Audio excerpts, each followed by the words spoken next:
네, 코로나19 확산 우려로 정부가 모임 중단을 권고했었죠. 그럼에도 불구하고 지난 주말 현장 예배를 강행한 대표적인 교회가 바로 전광훈 목사가 이끄는 사랑제일교회입니다. 정부와 서울시에서는 법적 조치를 취하겠다 이렇게 강경한 입장을 밝혔는데요. 대체 현장에서 어떤 일이 벌어졌을까?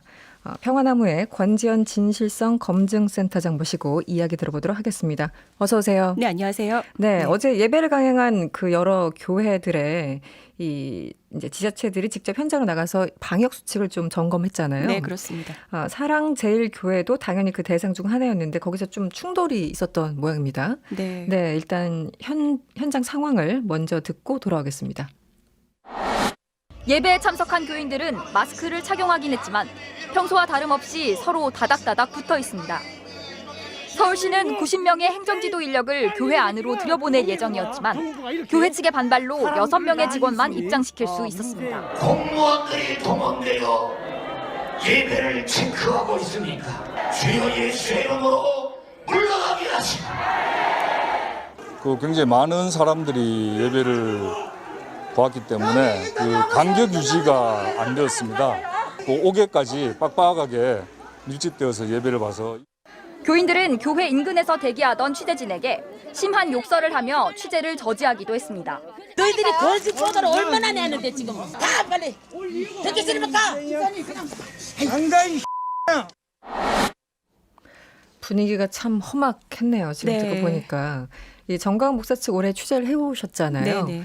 이런 반발 내지 반발 예상을 좀 하셨습니까? 네, 당연히 예상을 했고요. 네. 사실 최근에 이제 제가 교회를 안 가는 이유도 이 중 하나이기는 해요. 네네. 불필요한 마찰은 좀 필요 없겠다 싶어서. 네. 왜냐하면 이분들이 굉장히 이제 정광훈 씨 구속 이후에 굉장히 더 날이 서 있기도 하고 예전의 사례들을 보면 저도 이제 작년 기자회견 현장에서 제가 질문을 하려다가 던져진 적이 있었잖아요. 네네네. 네, 그랬던 적도 있었고 MBC 취재진이 또 이제 사랑제일교회에 가서 정광훈 씨를 인터뷰하려고 했을 때 네. 교인들에 의해서 장비가 파손되는 일도 굉장히 있었고 사실 폭력적인 네, 상황들이. 이런 일들은 사실 굉장히 많았었고 네네. 이분들은 지금 한국의 언론이 다 뭔가 장악당해서 네. 그래서 잘못된 길로 가고 있기 때문에 본인들 입장에서 보도해주지 않는다고 생각을 하고 있는 분들이기 때문에 네. 이제 지금 나이 서 있는 거죠. 굉장히 안타까울 따름입니다.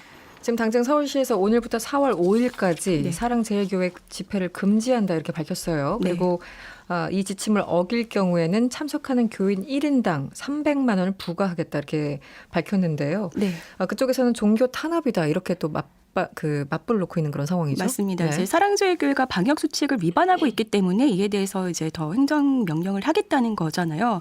그런데 이제 본인들이 이미 광화문 광장에 모이지 못하는 것도 이분들 입장에서는 종교 탄압이라고 주장을 하고 있는 거예요. 그래서 우리가 사랑제일교회에 모이는 건데 이렇게 모이지 말라고 하는 건 종교 탄압이 아니냐 네. 이렇게 계속 주장을 하고 있는 거고요. 네. 제가 볼 때는 앞으로 이런 프레임은 계속 강화해 갈 것 같습니다. 우리는 탄압받고 있는 이 시대 애국성 도다 네네. 이렇게 주장을 할 것 같은데 네. 그럼에도 불구하고 이제 정부 차원에서 계속해서 행정력을 저는 높인다면 유튜브를 통해서 예배를 하면서 이런 주장을 계속 낼 것 같기는 해요. 왜냐하면 유튜브를 통해서 네, 무리하게 만약에 모여서 집회를 할 경우에 이 많은 돈을 지도부가 다 이렇게 감당해주지 않는 한 개개인이 다 감당을 해야 되는 그래야죠. 몫이잖아요. 네. 그럴 경우에는 사실은 300만 원이라는 돈이 네. 적지 않은 돈이죠. 적지 않은 돈이죠. 네. 그럼 이 중에서 정말 내가 돈은 없지만 애국을 위해서 이렇게 계속 예배를 하고 싶어라는 분은 어떤 다른 수단으로 빚을 내서 그 돈을 감당하려고 하는 분도 생길 수 있고 그럴 수 있어요. 네. 그러면 사실 이제 남들이 이제 외부에서 봤을 때는 더 이제 사교 집단으로 비춰줄 수도 있잖아요. 네네. 그러니까 사실 이제 이분들 입장에서는 얻는 것보다는 네. 득보다는 실이 많다 이렇게 생각할 수 있고 그렇기 때문에 저는 좀 탄압받는 이 시대의 애국성도라는 프레임을 강화해 가면서 만약에 행정력을 좀 더 높인다면 그러면 유튜브로 대체한다든지 또 다른 네. 방법을 취하지 않을까 네. 그렇게 좀 예상이 됩니다.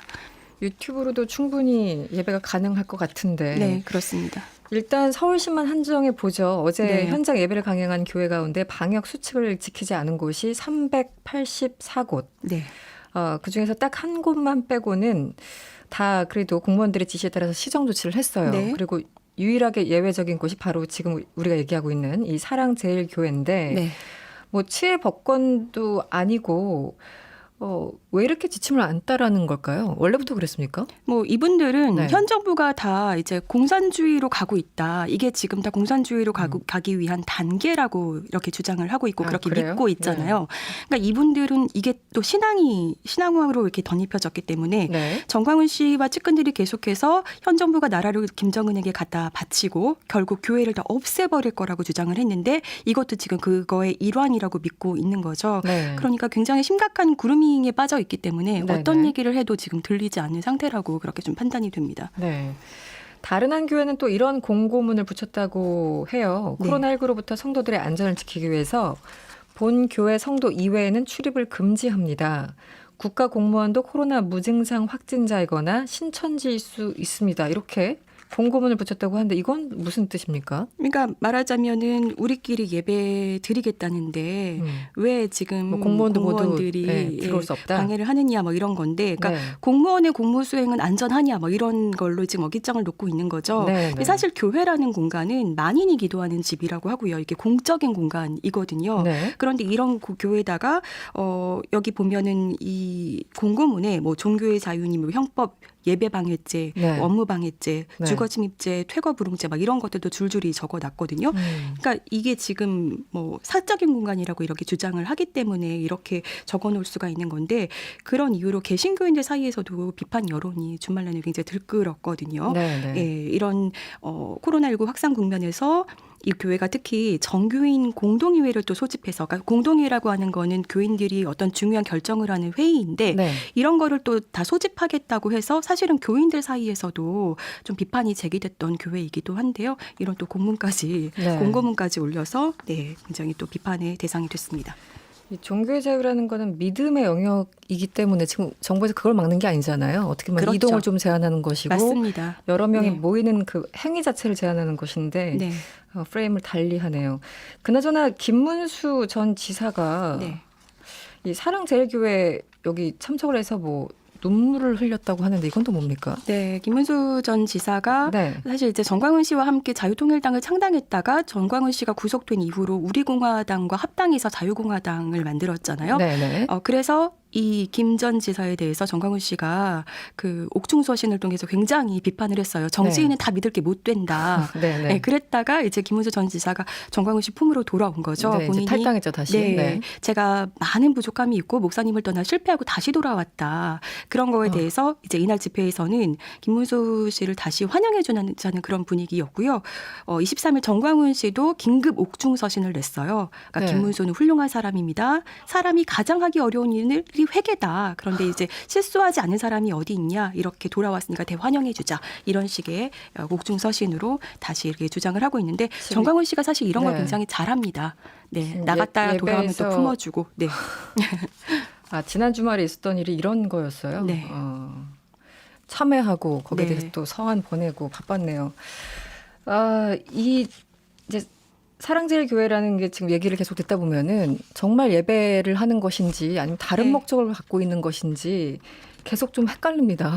요즘은 어떤 내용을 좀 얘기를 하고 있나요? 요즘에도 네, 사실은 네. 나오는 주장들을 보면 계속 정치인들이라든지 네. 그 목사들이 나와서 계속 정부 비방, 코로나19를 통해서 이게 정부가 다 잘못하는 거고 잘못해서 네. 그리고 계속해서 본인들이 했던 어떤 정치적인 뭐 주장을 계속해서 내고 있는데 네. 사실 이게 계속해서 선거법 위반 소지가 있다고 보여지거든요. 네. 왜냐하면 현행 공직선거법 85조 네. 3항에 따르면 누구든지 종교적, 교육적 또는 직업적인 기관, 단체 등의 조직 내에서의 직무상 행위를 이용해서 그 구성원에 대해서 선거운동을 하거나 하게 하거나 계열하나 하도급 등 거래상의 특수한 지위를 이용해서 기업 조직, 기업체 또는 그 구성원에 대하여 선거운동을 하거나 하게 할 수 없다고 명시되어 있어요. 네. 네, 그리고 대부분의 이제 목회자들이 예배 시간에라고 주장하면서 이런 집회에서 하는 것들은 마이크를 이용하잖아요. 네. 이런 거는 또 공직선거법 제91조 확성장치와 자동차 등의 사용 제한에도 저촉될 수 적용이 되는 있거든요. 거군요. 이게 네. 가중 처벌될 수 있는 소지가 네. 있는 거예요.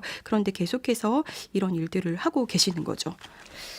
그리고 또 하나는 일부 네. 교단에서 이 현장에 출동한 공무원들에게 예배당 출입 확인서에 서명을 하라고 했고 네. 여기 공무원들은 예배를 감독하는 것이 아니라 예배제로 참여해야 한다 이런 문구도 있었다고 하는데요. 네. 이거는 뭐 예배 강요 논란 아닙니까? 어떻습니까? 사실 저는 예배는 네. 신령과 진정으로 해야 한다고 성경에도 돼 있거든요. 네. 그러니까 제대로 예배하지 않을 거면 들어오지 마라고 하는 주장이 맞을 수 있어요. 네. 그런데 이럴 거면 기독교 학교에서 체풀을 강제하는 거 있잖아요. 네네. 이게 문제라는 걸 지금 인정하시는 발언일 수도 그렇군요. 있는 거거든요. 네네. 그리고 지금 교회가 어떤 탄압을 받는 상황에서 이런 주장을 하시는 게 아니거든요. 교회와 사회의 안전을 위해서 협조해달라는 건데 이런 거에 대해서 어떤 공무원들이 뭔가 범법이나 불법을 행하는 것처럼 이렇게 주장을 내고 있는 것은 네. 어떤 종교의 역할이 아니다. 이렇게 말씀드릴 수 있을 것 같습니다. 알겠습니다. 오늘 좋은 말씀 감사드리고요. 지금까지 평화나무의 권지연 센터장이었습니다. 오늘 고맙습니다. 네, 감사합니다.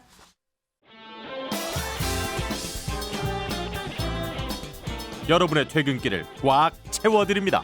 평일 저녁 6시 5분 이승원의 세계는 그리고 우리는